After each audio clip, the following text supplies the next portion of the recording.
Olá, meus caros, tudo bem? Dando continuidade às nossas excludentes de ilicitude. Então vamos adentrar agora. Fechei contigo o elemento subjetivo, tá? Falei sobre o dolo de excludente. A gente tem que agir com dolo de excludente, tudo bem? A norma permissiva é uma norma que depende de dolo. A gente tem que praticar a conduta permissiva com dolo, tá? Iremos aprofundar excesso na excludente e discriminante putativa, tudo bem? Normalmente discriminante putativa é uma forma de excesso também em alguns casos. Perfeito? Tranquilo? Então, na tela primeiro para aprofundarmos os excessos, casos de excesso na excludente.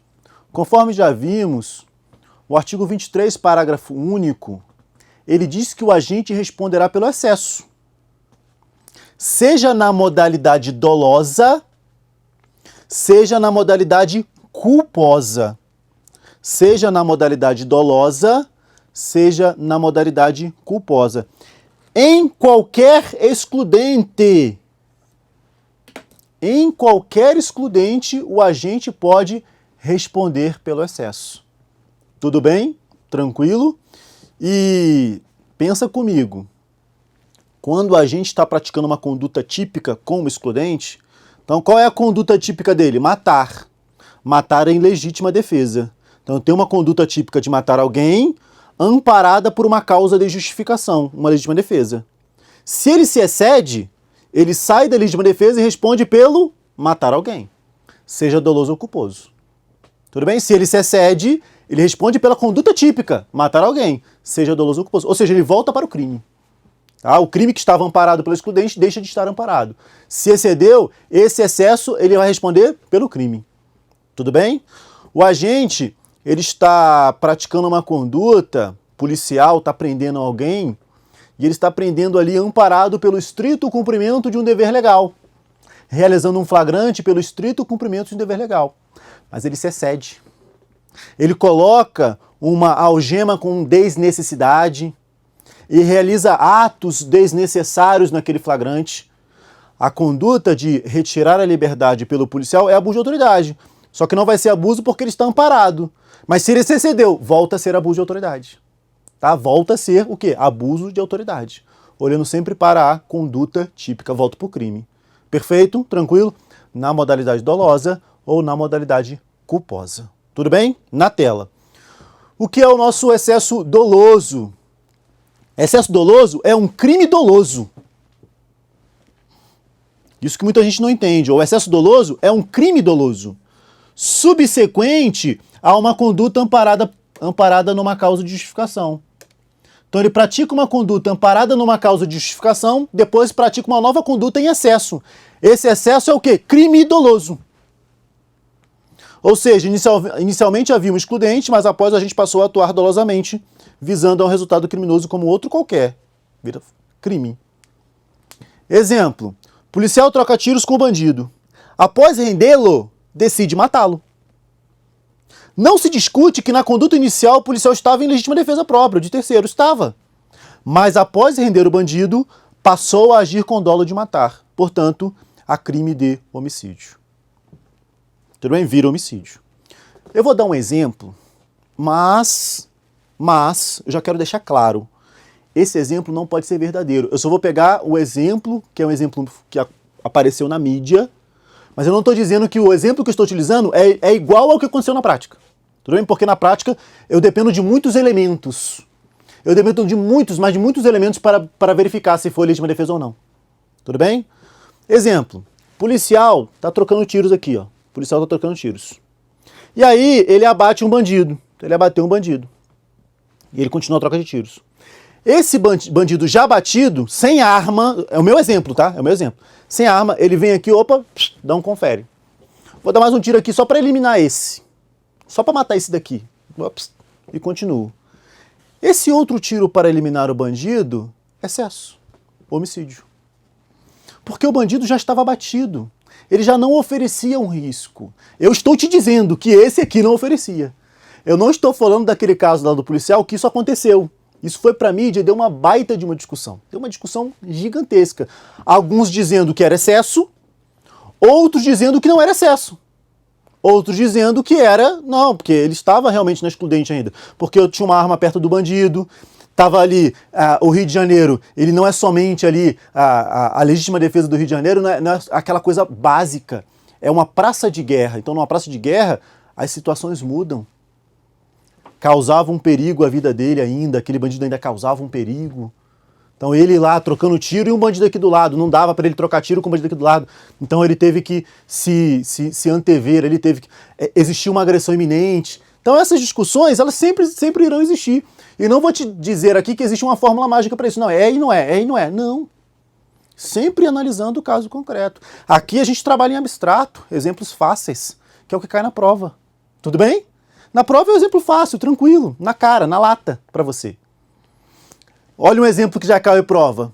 O exemplo que já caiu em prova. 2 agentes estavam lá jogando bola.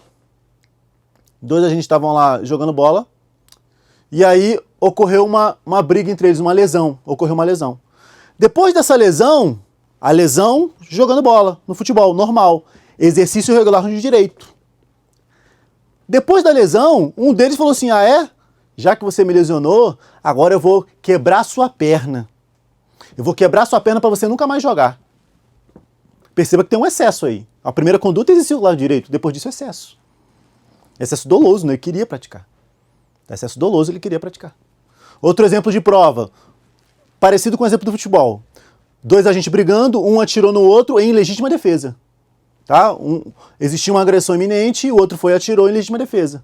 Ele caiu. Depois que ele caiu, falou, agora eu vou aproveitar e vou dar um tiro na sua perna para você nunca mais jogar bola. Excesso doloso. Nesse caso, crime de lesão, né? Porque a finalidade era lesionar a perna, tá? Para ele nunca mais jogar bola.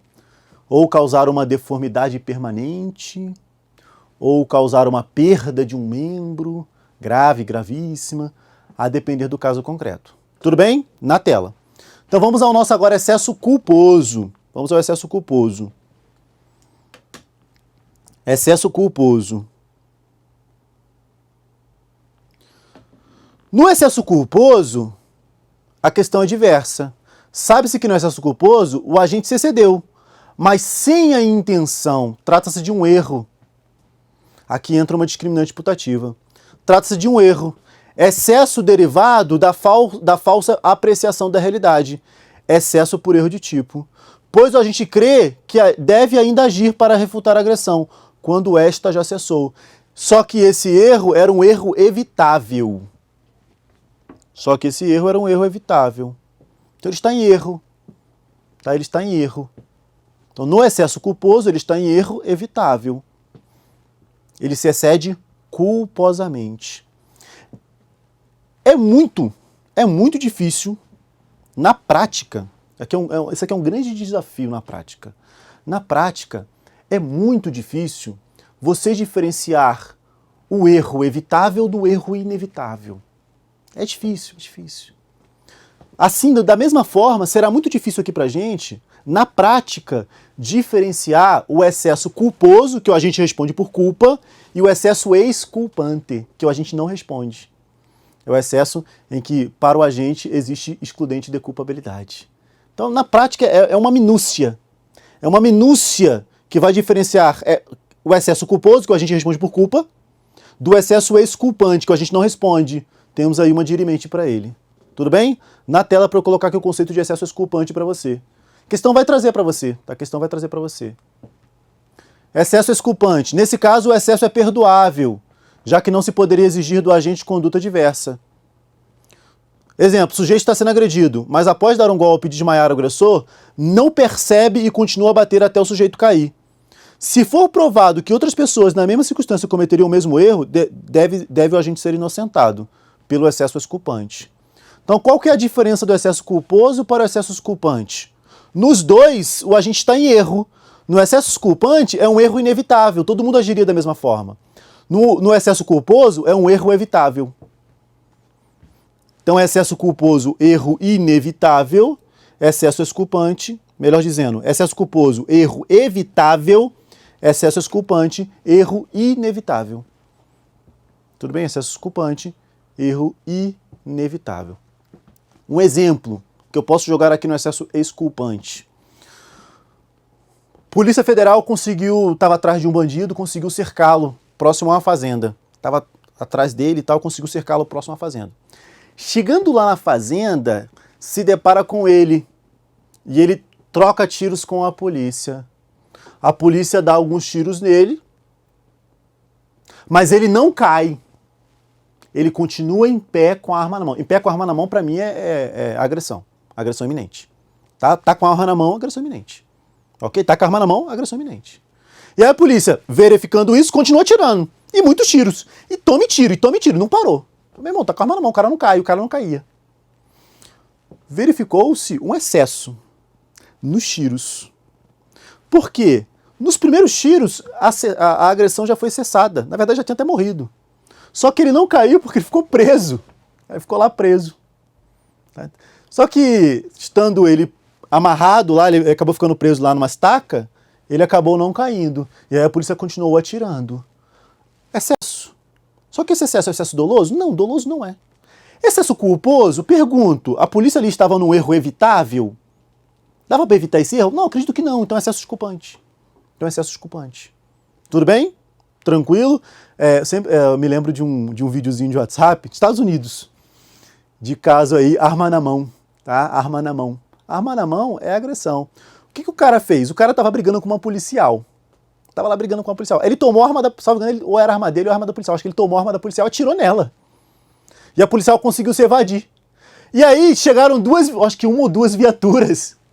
Aí o que o cara fez? Ele, opa, a viatura tá chegando ali. Foi, levantou a mão. Não, eu tô de boa aqui, ó. Com a arma na mão. Tranquilo, rendido. A polícia chegou e sentou o dedo dele. Sentou o dedo nele. Falou assim, ó, arma na mão é o quê? Arma na mão é agressão. Ó, só fazer isso aqui. Arma na mão é agressão, tá? No Brasil, pelo amor de Deus, no Brasil existe muita dificuldade de entender isso. A população tem uma dificuldade imensa de entender isso.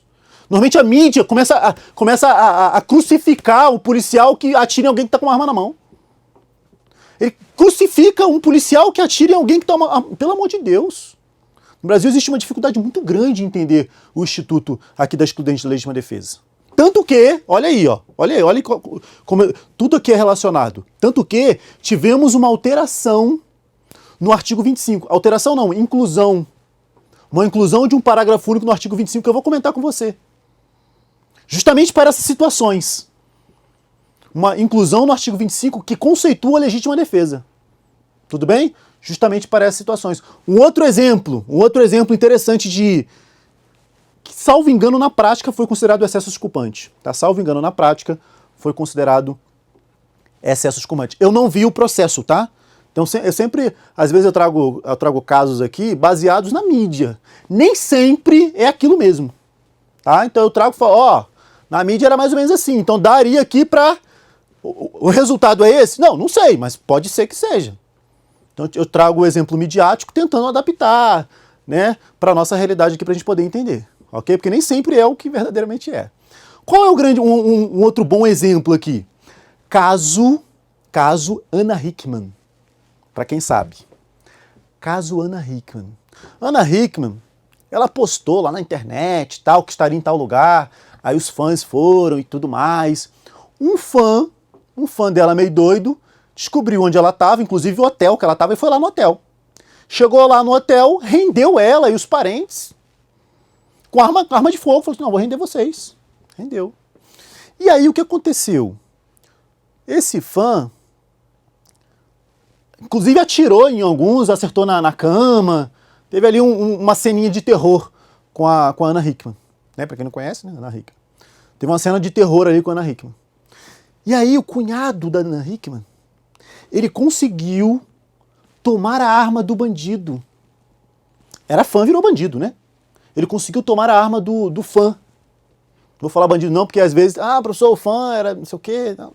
Então conseguiu tomar a arma do fã. E aí ele tomou a arma do fã e atirou nele.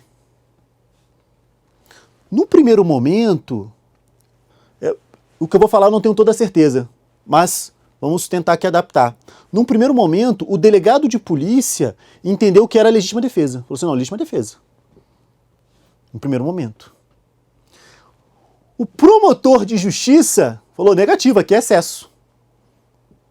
Ele se excedeu, porque ele já tinha rendido. Ele já tinha rendido o fã e mesmo assim ele matou. Ele já tinha rendido o fã e mesmo assim ele matou. Então temos aqui um excesso. Opa, vou denunciar pelo excesso.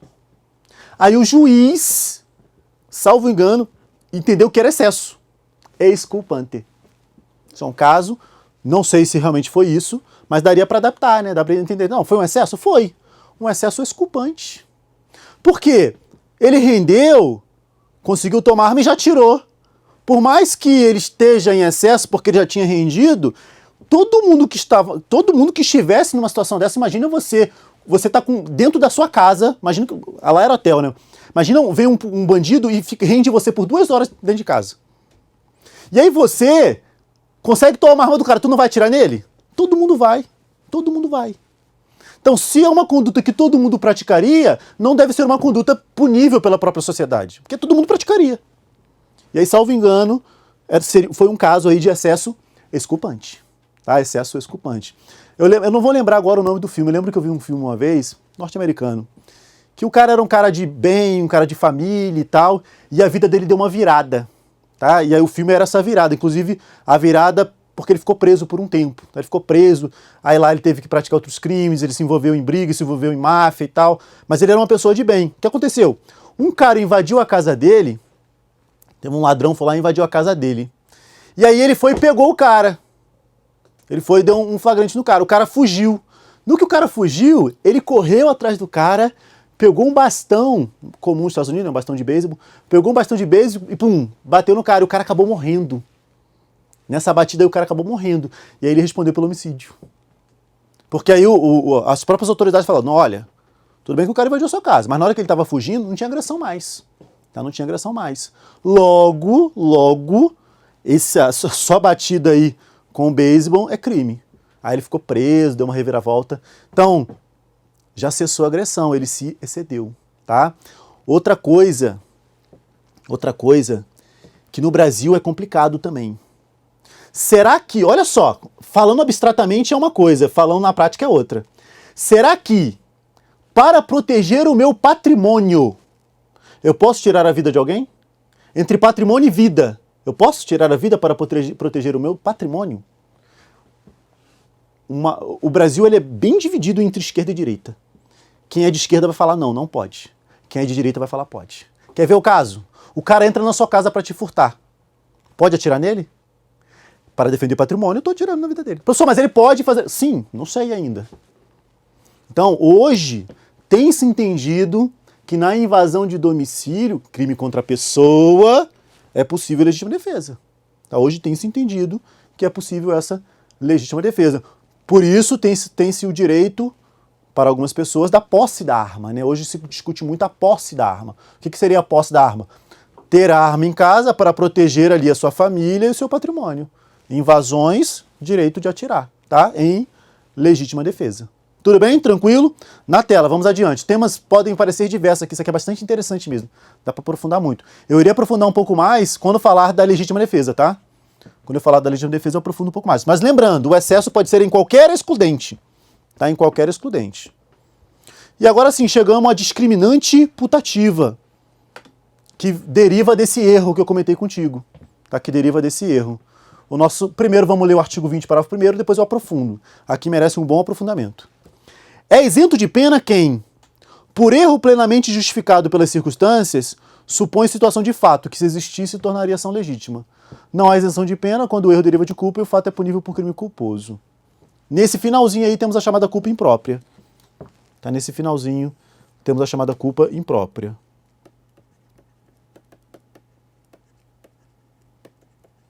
Culpa imprópria, ok? Venha comigo e coloque uma tela em branco, que aqui merece um ótimo aprofundamento. Aqui merece um ótimo aprofundamento. Já até tinha a tela em branco. Seguinte, o que é a discriminante putativa? A discriminante putativa é quando o agente age com uma discriminante. Para ele agir com discriminante, tem que ter o dolo da discriminante, o elemento subjetivo. Só que ele está em erro. Só que ele age com erro. Tudo bem? Ele age na discriminante, mas com erro. Perfeito? Ele acredita que está dentro de uma discriminante, mas não está.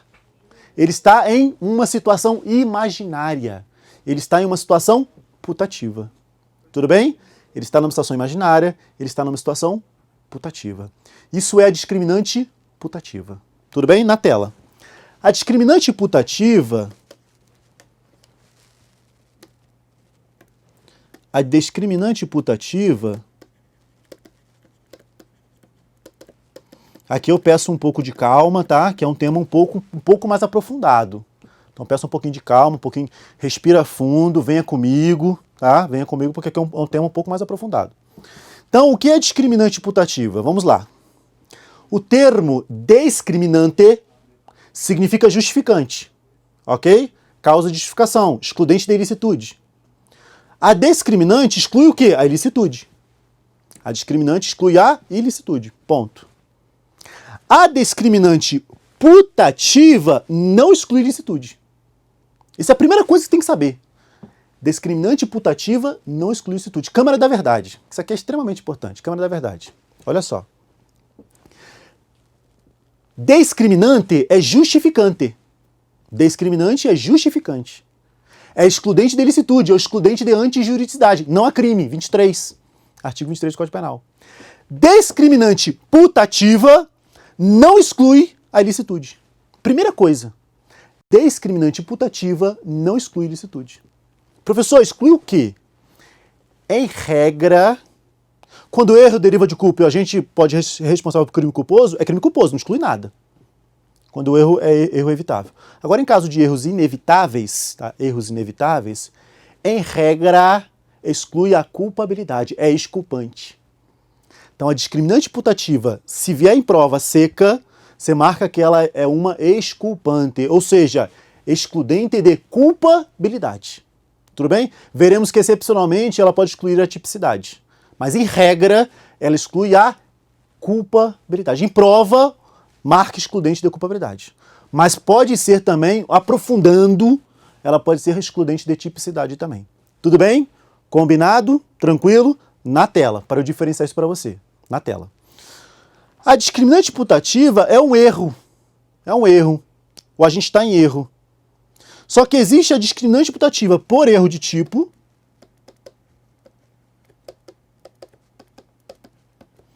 e a discriminante putativa por erro de proibição.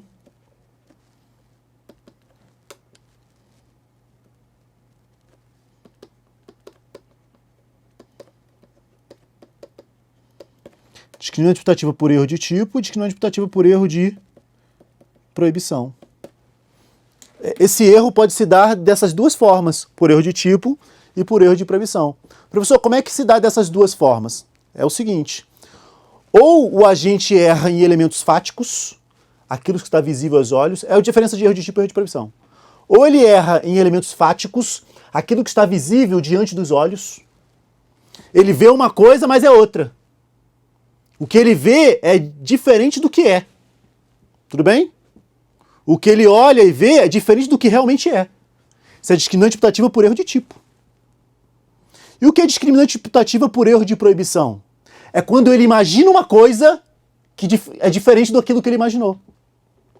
O erro de proibição é somente do agente. Ele erra em relação ao direito, em relação à norma. É o antigo erro de direito. Ele acredita que é um excludente, mas não é. Ele acredita que é um excludente, mas não é. Em relação a elementos fáticos, não muda nada. Os elementos fáticos são os mesmos. Ok? Na discriminante putativa por erro de proibição, o mundo real não muda para ele. Ele está vendo aquilo que realmente é. Mas ele imagina algo que não é. Aí é erro de proibição. Essa é a diferença de erro de tipo e erro de proibição, tá? Essa é a diferença de erro de tipo e erro de proibição. O erro de tipo é quando você erra em relação àquilo que está visível aos olhos. Em relação àquilo que você vê. Você vê uma coisa e a outra. Isso é erro de tipo. Você vê açúcar e a cocaína. Isso é erro de tipo. Tudo bem? O erro de proibição é o erro em relação ao seu entendimento da norma. O seu entendimento se aquilo pode ou não pode. Se aquela conduta é proibida ou não. Você fabrica açúcar achando que fabricar açúcar não é crime. Você olha e vê açúcar. Você come, é açúcar, não muda nada. Mas olha a sua mente. Isso aqui não é crime, mas é. Então você erra em relação ao quê? À norma. O erro em relação à norma é erro de proibição. Vamos pegar essa diferença e trazer para cá. Para a discriminante putativa. Então a discriminante putativa por erro de tipo é o erro em elementos fáticos. Ok? Na tela. Quando se dá a discriminante putativa por erro de tipo, eu chamo de erro de tipo permissivo. Erro de tipo permissivo. Quando a discriminante putativa for por erro de proibição, que é na norma, eu chamo de erro de proibição indireto. Erro de proibição indireto. O erro de tipo permissivo é o erro sobre elementos, sobre pressupostos fáticos.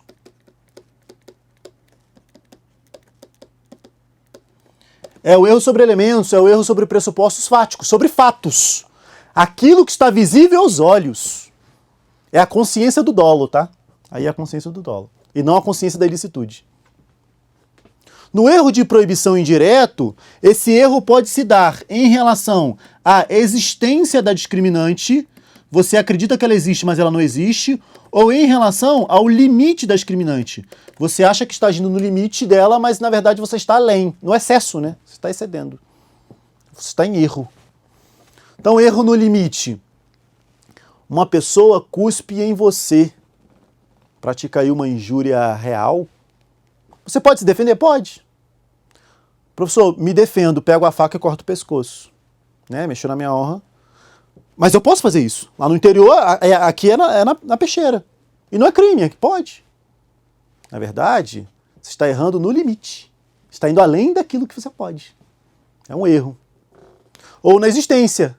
Não, a mulher me traiu, eu tenho direito de matar ela. Existe excludente? Não, não existe. Mas você... Não, tem sim, ela existe.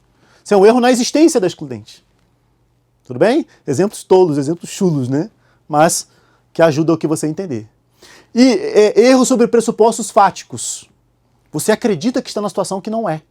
Eu já dei um exemplo bom para erro de tipo permissivo, que é um erro sobre pressupostos fáticos. O matador está lá no bar, tomando um rabo de galo, tomando lá uma 51, uma cachaçinha, um pitu, né? Vou melhorar aqui, um pituzinho. E aí vem o desafeto dele de cara amarrada, mão na cintura, andando rápido. Ele fala, cara, o cara tá vindo me matar, ele vai me matar, ele vai me matar. Chegou perto, se ele vier na minha direção, vai tomar. Agressão iminente, né? Ele vai me matar, ele vai me matar. Pum, pega e matou ele. Ele estava vindo no banheiro, apertado, número 2, cara amarrada, mão na cintura para segurar. Então eu errei sobre o mundo real. Pressupostos fáticos. Isso é erro de tipo permissivo. Erro em relação à norma é erro de proibição indireto. Tudo bem? Tranquilo? E aqui é um ponto que pouca gente sabe. Tá? Até em prova tem que tomar cuidado com isso. No erro de proibição indireto, o agente ele está errando se aquele fato é ilícito ou ilícito. Por causa da presença de uma discriminante.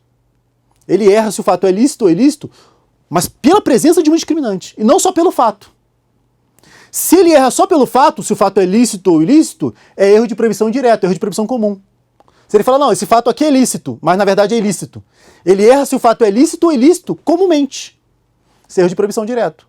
Agora, se ele erra se o fato é lícito ou ilícito pela presença de uma discriminante, esse é erro de proibição indireto. É a discriminante putativa por erro de proibição. Ou erro de proibição indireto. Só que o artigo aplicável é o mesmo. Porque ele está errando sobre a ilicitude do fato. É o artigo do erro de proibição. Então, para o erro de proibição direto e para o indireto, eu aplico o artigo 21 do Código Penal, na tela. Para os dois, eu aplico o artigo 21 do Código Penal. O artigo 21, ele começa com é isento de pena. E é isento de pena significa exculpante, excludente de culpabilidade. Ok? Então pouca gente sabe isso daqui, ó. Pouca gente. Eu já vi questões de prova cobrar isso, ó. No erro de proibição indireto e no erro de proibição direto eu aplico a mesma norma. Eu já vi questão de prova CESP cobrar isso. A última vez que isso aqui caiu, salvo engano, foi na prova do STJ. STJ foi 2017, 2018. Caiu isso lá no STJ. Quase ninguém sabia.